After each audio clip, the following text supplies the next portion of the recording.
Order, please.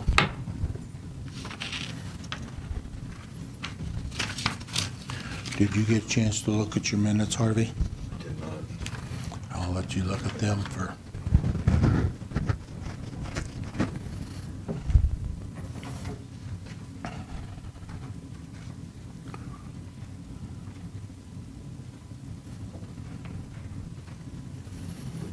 Public session is open if you need to speak.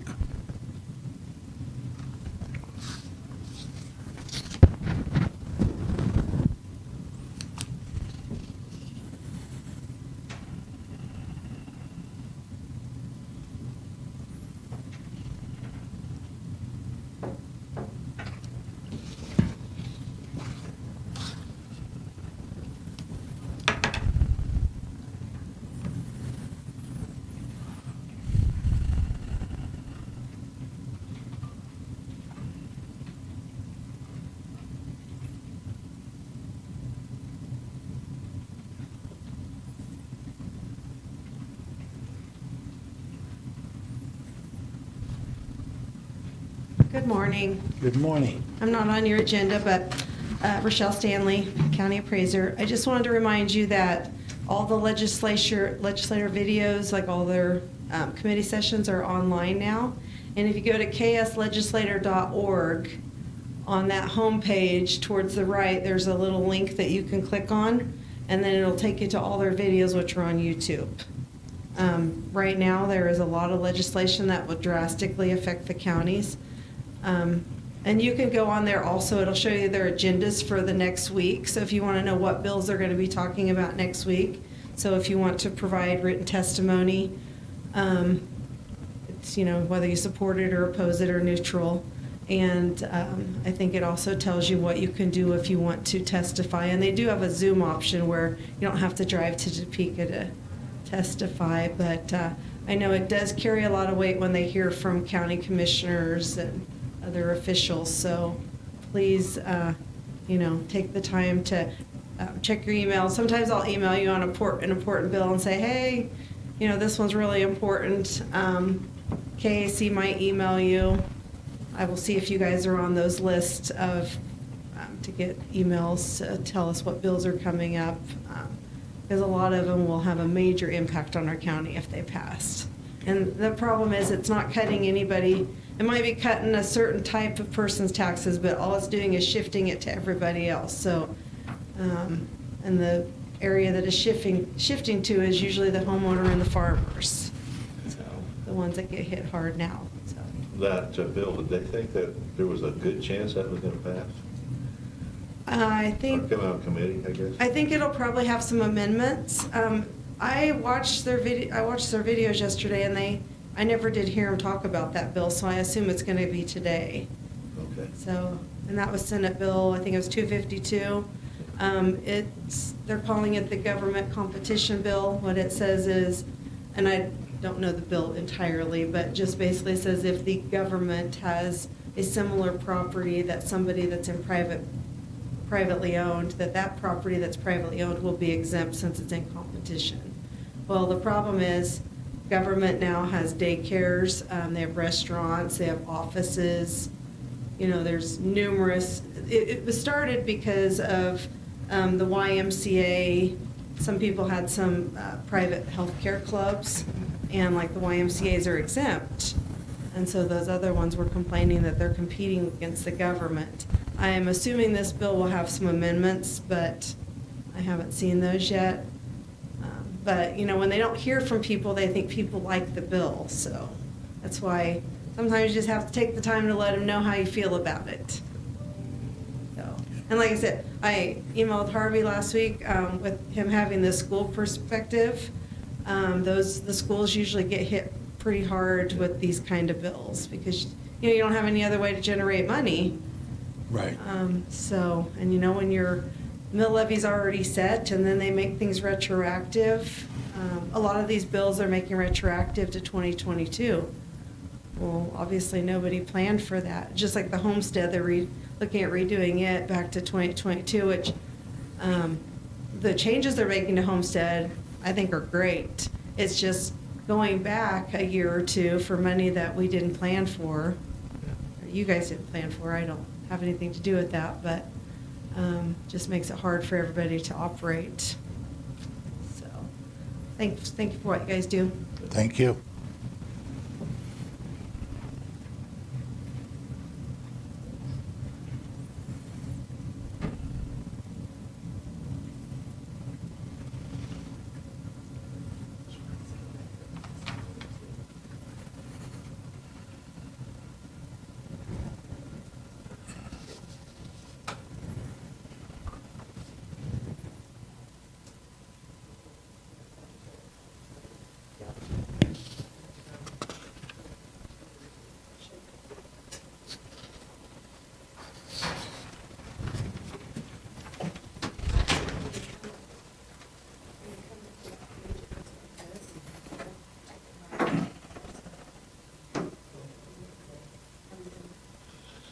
Does road grader last, usually, what's the lifespan of it? Well, the lifespan isn't so much as the time, hours on it. You know, a lot of machinery, if you get over 10,000 hours on it, you know, then you're starting to get into the problems of transmissions and engines breaking down. And so, you know, it's difficult to say. You might have a 10-year-old machine with 5,000 hours on it, or you might have a 3-year-old machine with 10,000 hours on it. It's the hours that concern them more than anything. So in the near future, we'll probably have to have replaced one, right? Yes, you know, I think we're on a rotation of about every year we rotate one out and put a new one in, but I think we have like 10 maintainers is what, if I'm not mistaken, we have on our, so, you know, one every year. So.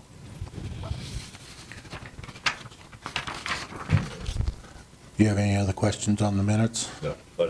Do I hear a motion to approve? I make a motion to approve the minutes from our last meeting. I second that motion. It's been moved and seconded. All in favor, say aye. Aye. Opposed, same sign. That motion's passed. Then you signed all the checks. I went through the accounts payable yesterday. Did not see any questions. So I have a motion to, Make a motion to pay our bills.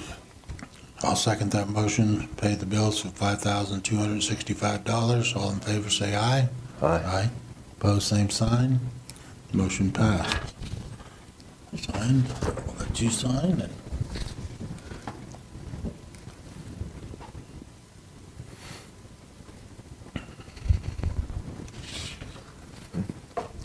I had a call, and I'll have to get the lady's name, but it's a pyramid networking group that wants to put some satellite dishes down in Smoky Township. There will be a satellite dish, as I understand, and it's like on a 9x12 pad. They haven't got any specific spots where they want to put them yet, and I will try to ring back up on my email to get, but they're mostly just asking for if there's any permits or requirements for that, so. Do we have any? Not that I know of, because it'll have to go on private property, and if it goes on private property, landowners can do whatever they wish. So, but we do not have, they're not gonna, if they build a pad or anything, they can get a truck down there without having to do any special maintenance or anything like that. So. Is there any, did she say why they needed such a big satellite? Nope, that's, so, I was gonna get back, I'll get back to them and Okay. report back on the 28th, so. Is the landowner requesting the satellite? No, the company is requesting to see if there's any permits or requirements from the county to put stuff out there.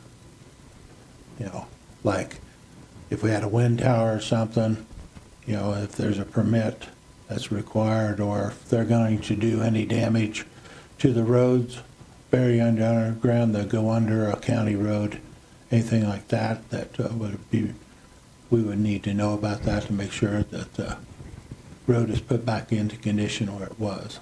But I think they're trying to increase the broadband or increase the communications is what, and that is a lacking area down there in Smoky Township. Do we know the country of origin of the company? Not, Boca, as I recall, Boca Raton, Florida is where the company's from, so. Well, that's a bad sign. So, is Mr. Magnum going to be here today? Okay.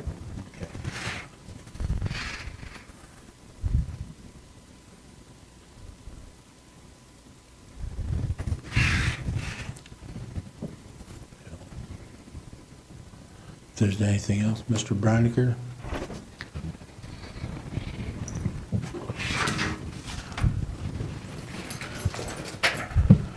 Good morning. Morning. So I just wanted to come by and introduce myself to you. I'm Matt Bredinger. I run the Task Force 7, which is based out of our Sherman County Fire Station.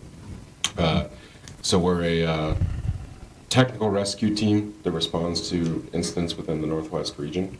And technical rescue is any rope rescue, grade engulfments, confined space trench, and then structural collapse. And so I know Chief kind of in the past years, if we've had an incident, I've communicated to Chief, and then Chief has kind of sent out a message to the fire board as well as the commissioner saying, hey, Task Force 7 is responding, and so I just wanted to make sure you guys had a face with the name of who was doing what and where. So, but I think your last thing you called to was the person trapped on an elevator down Hayes? Yep. And so we boogied out there and assisted Hayes Fire Department with retrieving this person off the top of the elevator. And so he actually ended up, he jumped, and so major Well, issues, broken bones, and Yes. so it was a good extrication though. Both teams worked well together. We actually work with Hayes quite often. They're about the only other department in the region that has the personnel and the training. And so we kind of backfill each other whenever Task Force 7 gets ramped up. I usually call Hayes, and I'm like, hey guys, you might want to, put stuff together just in case I need your help, and vice versa. If they get ramped up, they call us. And so, how far south do you go? so we cover the Northwest region, so it's the 3 counties right across the Colorado border here, and then all the way over to Ellis. And so that's our main response region. We can be requested by the fire marshal's office to go outside our region, but as soon as we go outside our region, there's a few more, little bit more paperwork that has to happen, but we do become eligible for reimbursement because it's no longer considered mutual aid at that point as well. So, Cool. And I then have you I'm sorry. I have my son-in-law is the fire chief over at Hoxton. He was telling me about you. gotcha. And so Okay. I was filled in a little bit about your task force. So Okay. it's cool. And we've been, say, a couple of years ago, we were up in Bird City helping with the grade engulfment up there. And so it's not a overutilized resource, but it's definitely a needed for the area. So. Do you get called out on like tornadoes like up in Selden when it happened? Did you get called up there? Yep, we got called for that.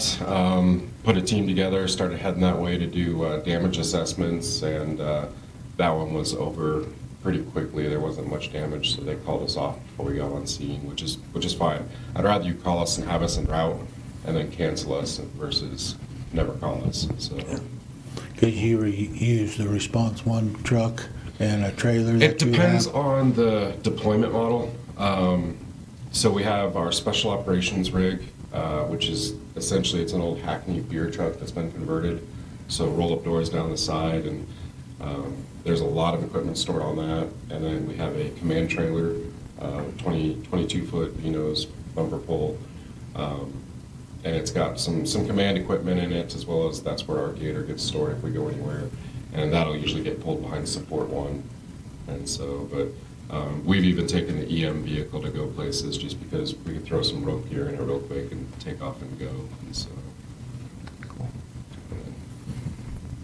thank you for your service, because there's very few of them around, and the specialized training that you guys do is important to, you know, your rappelling and climbing gear and that, and the recovery stuff, so.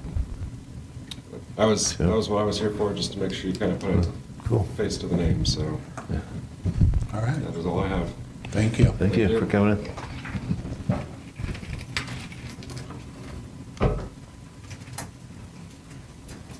Did we not have a resolution? It was on there earlier, okay. Didn't get taken off. That's from last week. Okay, okay.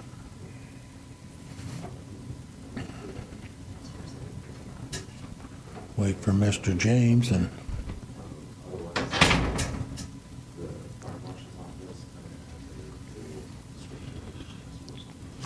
you're going to an education seminar. Good tabletop crisis training. A disaster relief. Okay,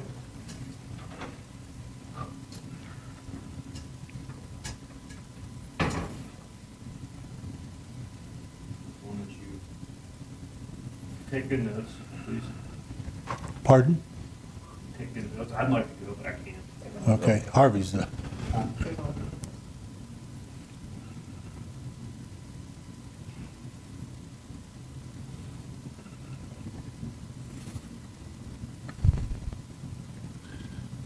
What's the training that we hope we never have to use? right.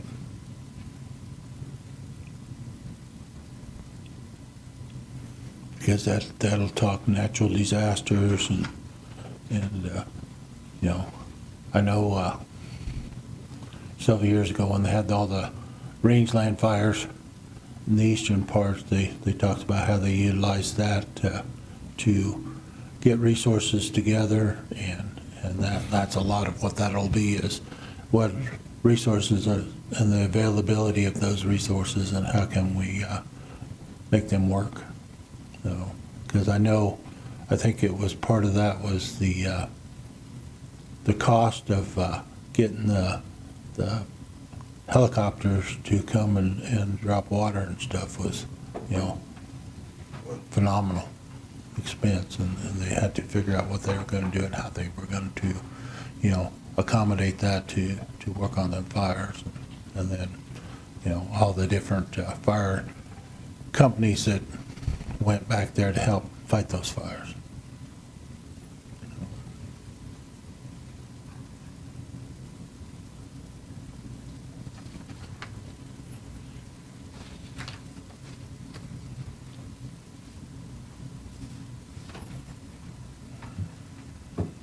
You ladies are kind of quiet today.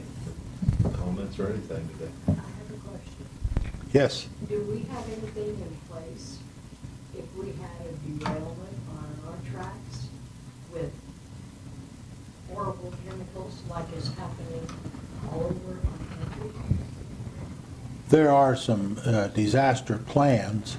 I don't know that what is the extent of those, but we've done disaster drills with derailments or even chemical leaks at the two anhydrous plants to figure out, you know, if the wind's correct, that it could blow into the city limits of Goodland. And Have you guys looked at what that chemical leak in Ohio, actually how many rivers it can cover? They go all around us, all over the south. It's very interesting. Some places have already closed off the Ohio River from coming in to their park, and it goes down through Mississippi. It's a bigger disaster than they are letting. very much, and they just had another explosion like 20 miles from where that one was. Well, they've had them all over. Yeah. You need to really look into it, because it is affecting rivers everywhere. And it comes up through parts of Kansas, and pretty scary what Good morning, gentlemen, come on up. We're missing that. Yeah. He has the crud today. Oh, okay.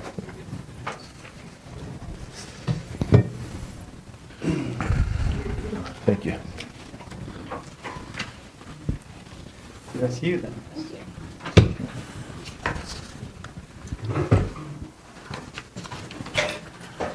Okay, so I guess backstory on this is that Dr. Days, which I already talked to him, we already got everything all figured out and squashed, and got him calmed down a little bit.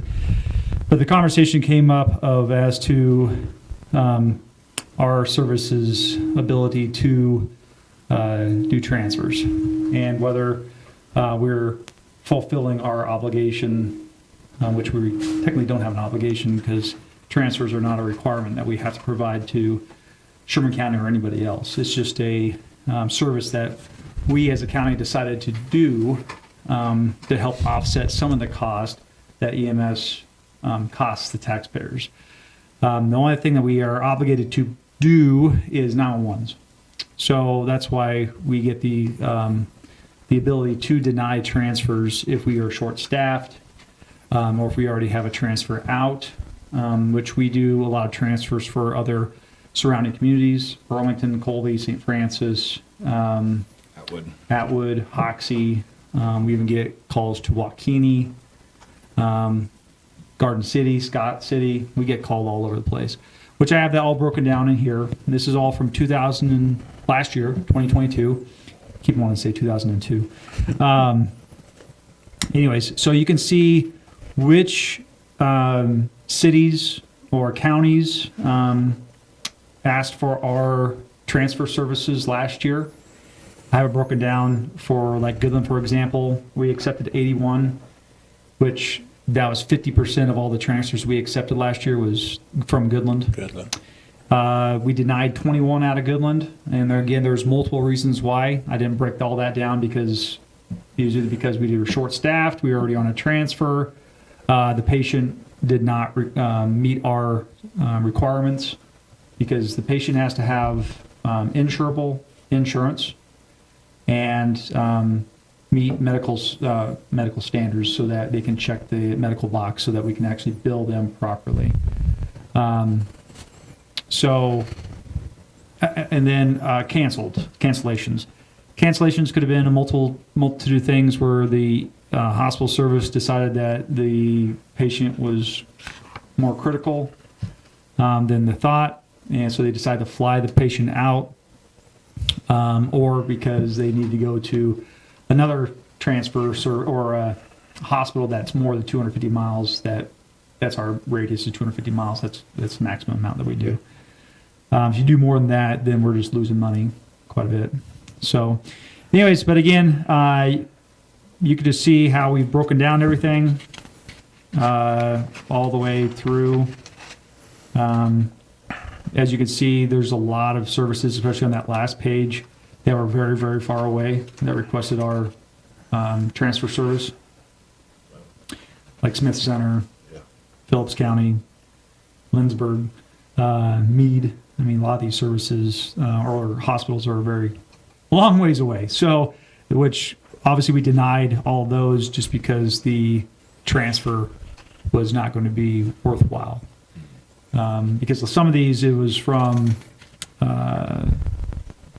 to Wichita, which was so from this location to Wichita was less than the travel that it would have taken us to get to the hospital and then grab that patient and take them down there. So we would have been out more money by traveling to that hospital just to grab the patient and travel 30 or 60 miles.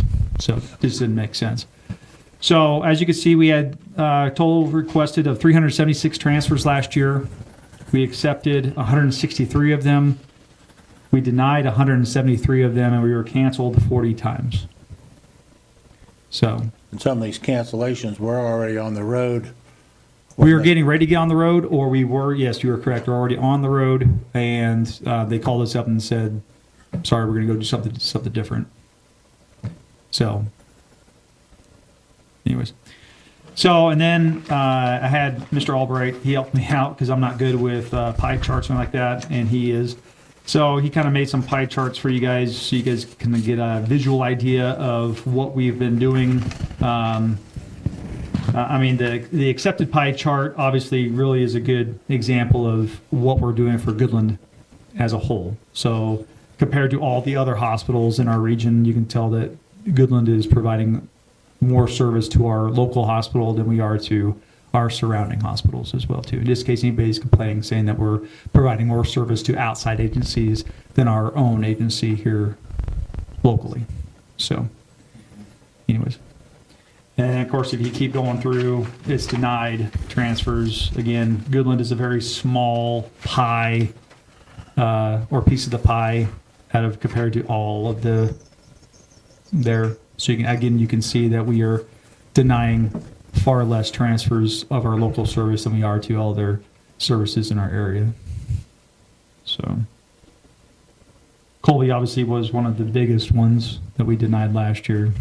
And then cancellations. Goodland was the highest amount last year for whatever reason for cancellations.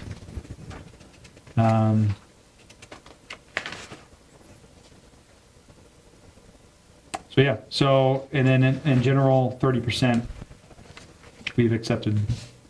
So on the back of that chart. So, anywho, so you guys have any questions or anything like that? The only thing that pops in my mind is what happens to a person when you deny them transportation? Well, They need to go somewhere and they can't go somewhere. That's what pops in my mind. sure. And people have to understand is that that's not our concern. That is the hospital's concern. I understand that you guys both manage both the hospital and EMS service. But again, the point of EMS is to provide 911, not transfer services. When we get the patient to the hospital, it is then the hospital's obligation to figure out how to get that patient then to a higher level of care. We are a means of doing that, but again, we cannot short staff or cause our own services here locally to be hindered because we have to take a transfer from Goodland to wherever, and then we can't cover our local base here. That happened underneath the last administration, if you want to call it administration, the last chief, I should say. There was a couple of times where 911s were not being met, where actually the individual had to call back and say, don't worry about it, I'll just have somebody drive me to the hospital. And that was with a respiratory distress situation. That is a big issue that I do not want to see happen while it's under my watch. So the county commission, before it was the end of 21, it's when Ryan Murray was the interim director at that time. We sat down with the county commission and we kind of wanted an idea, what does the county commission want with transfers? Do they want it to be a business model, or do they want to be basically a free-for-all model to where we're losing money left and right? Transfers will never get us in the black, never has, never will, but it'll get us closer to that amount, I should say, to the point where it's not so taxing onto our local taxing, or the citizens of Sherman County. But the county commission decided that if the person does not have certain criteria, as in insurance, whether it's Blue Cross Blue Shield, private insurance, or Medicaid or Medicare, then we will not accept that transfer, because then at that point the service is losing money and we're causing more of a tax burden onto our taxpayers than we are bringing in money. If I remember right, Eric, then since we went to that model, we haven't lost as much money as what we were doing prior.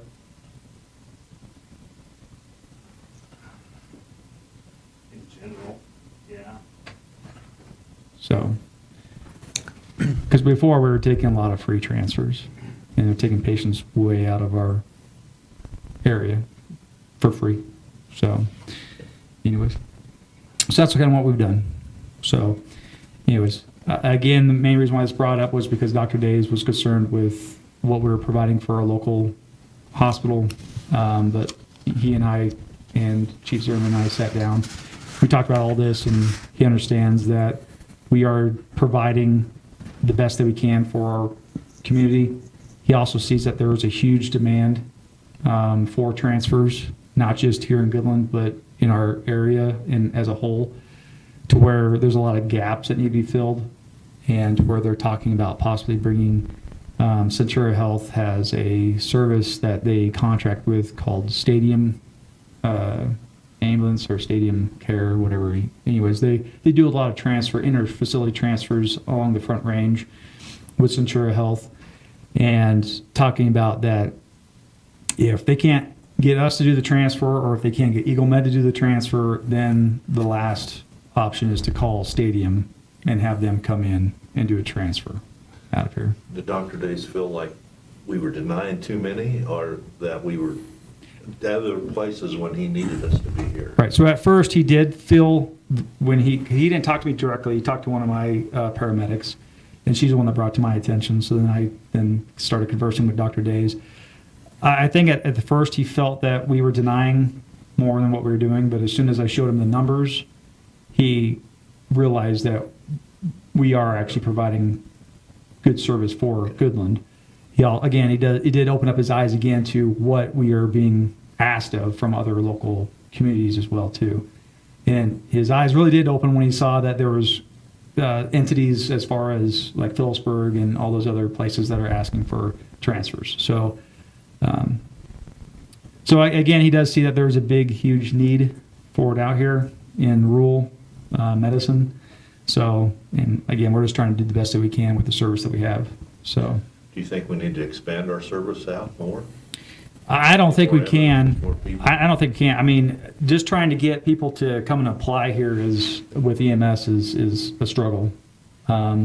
We've applied. I've put out advertisements through junior colleges all through Kansas, Colorado, Nebraska, Oklahoma. I've sent those all over the place. My crews have been hanging them up in the ambulance break rooms at other hospitals and stuff like that. Just trying to get the word out there. And again, we just can't get people to come out here and want to work. Obviously, our service it's either feast or famine. Steve knows this. Some days we may get 091s, and there's other days where we get constant back-to-back-to-back 911s plus transfers coming in. So it just really depends. And if you're on the Front Range or in a big city, typically with those individuals who want to be in EMS is because they want to be busy, and those individuals are hard to kind of bring out here and work. So really, I know Mr. Stacer has been working on classes, EMS classes, and trying to get those individuals that have gone through those classes to come on to our service. We just got to get those individuals certified, because that's the other big struggle, is trying to get those individuals. I know Brewster's trying to put one together over there. Are you helping them or working with them? No, that's strictly Thomas County. Thomas County. Yep. Yeah, I've been in contact with Chief Rex Jameson, the fire chief over there. We actually had a fire board meeting last night, and they're going to actually expand their fire station over there, so they can actually put an ambulance back in over there. I think they've brought 2 or 3 EMTs back over there in Brewster, because before they didn't have any EMTs. I think they only had 1 EMT at the one time. Kind of sounds like the situation we had over in Canarado. But now they've gotten a couple more people over there to the point where Thomas County can now invest in putting another ambulance back over there.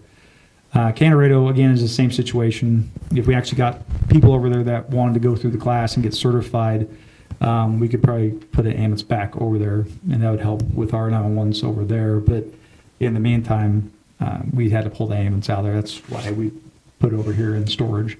Do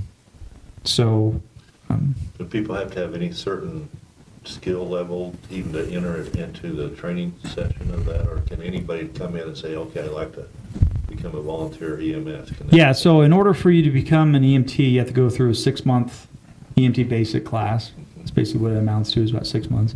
You meet once a week, sometimes it's twice a week, depending on the class and how the instructor has it set up. You then have to go through rigorous testing, skills as in hands-on testing, as well as a written test. It's called the National Registry Test. And then you move on from there. If you pass both your skills and your National Registry Test, then you get certified as an EMT, and then you come on as EMT. We do have individuals that are on the service that are strictly just drivers. They're not EMTs. So those individuals don't have to have any type of EMS training. We do ask that they, which are typically firemen, we do ask them to be CPR certified and actually go through an emergency vehicle operator class, which they already do through the fire department. So the state legislature right now is actually looking at possibly passing a law that states that in rural areas you can make a legal ambulance crew. You can have one EMT in the back, certified EMT, and then a non-certified individual as a driver. So they're looking at doing that right now at the state level. So if that does pass, that would help us out significantly in the future. It's kind of confusing to me though, because if something happens horrifically in the back of that ambulance and you're in the middle of nowhere and you have to pull over, that individual driving the ambulance has zero emergency medicine, education. Yes. That EMT in the back is basically by themselves, and they got to figure things out by themselves without having any help. That's almost a John Wayne situation to where you better have your ducks in a row for sure. But I think the staff that we have right now, if we went that route, I think we have a very good, competent staff that if that position ever came to happen, I think our crews would handle it very well. We So. never know what's going to happen, because I know this has been many years ago, coming back from a transfer, we had one of our techs pass a kidney stone. Mhm. And if we would have had just simply a driver in there, they couldn't help sure. him out, because they got him started with an IV and got some pain medication on board to him to help get him back, before they could. So I'm very aware of what's happening. Can you remind me, we are simply one transfer a day is what we're looking at most of the time? Correct. Yeah. That was what was presented to me when I took over as EMS chief. We wanted to hit the reset button. The previous chiefs, plural wise, they were trying to shove transfers down the crews' throats. Chief Sherman can vouch for that because he was on during that time, where they were running 2-3 plus transfers a day. And it was the same transfer crews, and they were getting very tired. A lot of burnout was happening. We actually lost some good medics because of that. So the county commission then wanted to push basically the reset button and said, let's focus more on 911s. And if we get a transfer out a day, that'd be the goal that we need to be pushing. So that's the goal that we have been trying to push, is that if we can do at least one transfer a day, if we have the staffing available to do it, then let's do it. If the staff feels that they can do more than one, I have advised the staff that that's up to them after their first transfer. If they feel that a second one comes in that 24-hour period, and they feel like they're good enough to take that second transfer, that's up to them. And they have. Some of them have stepped up to the plate, and they have taken, actually, in a 36 hours, they've taken 3 transfers in that 36-hour time frame. So we actually could have had 4 in that 36-hour time frame. So. And do they get paid for EMS? Do they get paid for a run per run, or it's just all volunteer? So our staffing is full-time. So they're all full-time. They're there 24/7, 365. They're at the station. We typically have a minimum of 2 on shift with hopefully 1 callback individual. Like today, we have 3 individuals that are on at the station right now, and then we have 1 callback. The point of the callback individual is that if a if the first two individuals are out on a transfer, then that callback then gets called to come in and backfill for that 911 to go out to go take that ambulance out. With Chief Zimmerman and I being in the office, that has opened up a lot of opportunities for us to backfill ambulances in case we're short staffed that day, so we can get things out the door a little faster. But we do have some reserve staff. We have about 5 reserve staff. Those individuals have to sign up for a minimum of 24 hours a month to stay active on the service. They can split that up in either 2 12-hour shifts or 1 24-hour shift, or so that's really the option that they can do. Those individuals, they typically work on the weekends, just so that when they're on reserve, they don't get out of transfer, so they can go be tasked with taking a transfer. So that's why they typically take those shifts on weekends, so that's not messing up with their full-time job. At that point, then they are on and they get an hourly rate, whatever that is. So our paramedic, right now, I believe he's making a little over $18 an hour when he's on.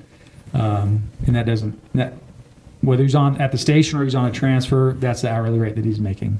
So other individuals who are on third out, if you want to call it that, they get $1 an hour that they sit at their house waiting for a call to come in. So in that 12-hour period, they may get $12. So if they're on for 24 hours, they get $24 if they never get called in. So Is there an age limit? 18 or older. That's National Registry. So Got to have a high school diploma. So like at the college where they have the respiratory therapy program and nurses program, would they be interested in becoming EMSs or EMTs or so yeah, I mean we can. part of their program or something? Sure. We have actually had a couple respiratory therapy students actually be on the service, and then when they graduate or whatever, then they move off. And so we utilize their time for a very short period of time. So that kind of seems to be the story with the tech college here. They come here and they stay. It's the same in the fire department. We'll have some tech college kids come in. They'll stay on the fire department for as long as they're here. And then boop, they're out the door, and then they move on to either they go back home to where they came from, or they go off to a bigger community or something like that. Really don't keep them here, unfortunately. So, but yeah, we're actually looking at nurses as well too. Tom Pedigo, our liaison with Dr. Days, he is actually working on our protocols to add nursing in our protocols, because we do have 2 nurses that I'm aware of that are interested in assisting with EMS. One is a flight nurse, and the other one is just a ER nurse or hospital nurse. And so that would also help with our ALS staffing as well too. Because a lot of these transfers get requested at our paramedic level.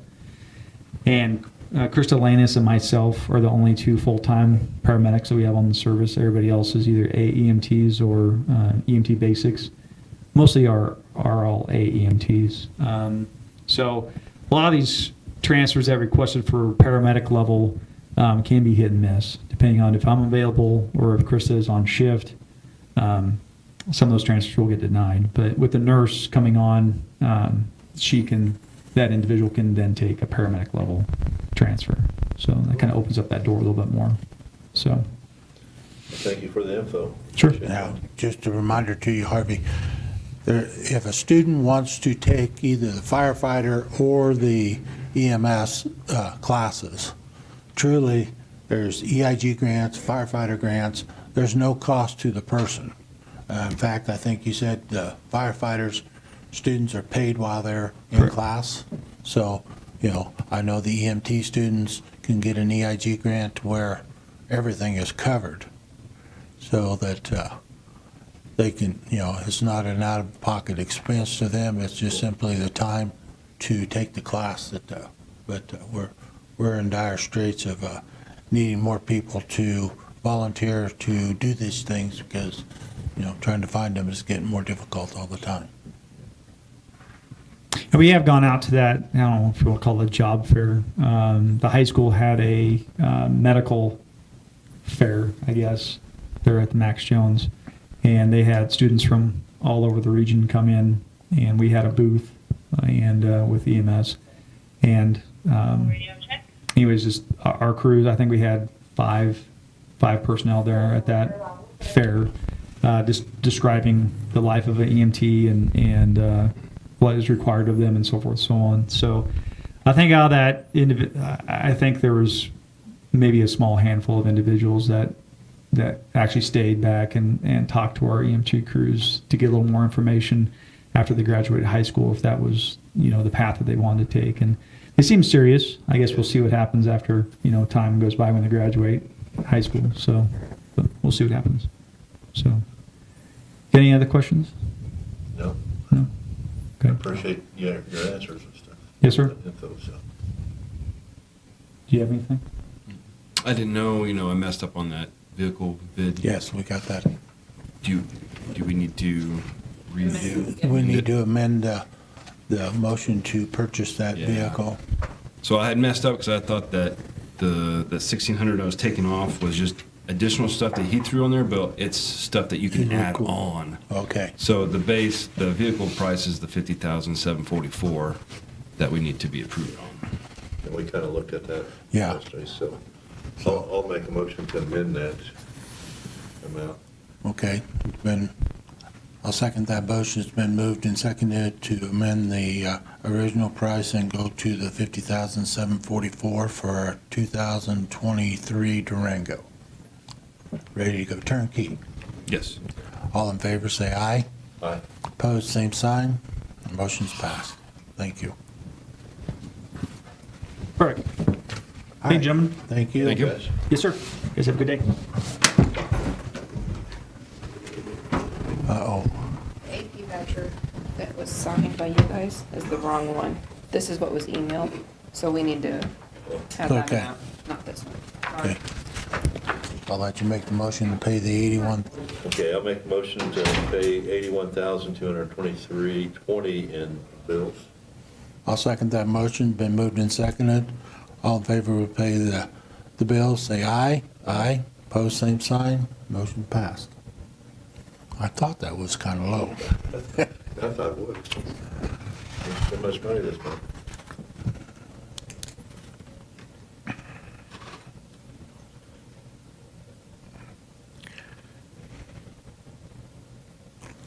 Is there anything else that needs to be brought up before the commission? If not, I entertain a motion for adjournment. I make a motion to adjourn. I'll second that motion. All in favor, say aye. Aye. Aye. Opposed, same sign. Motion passed.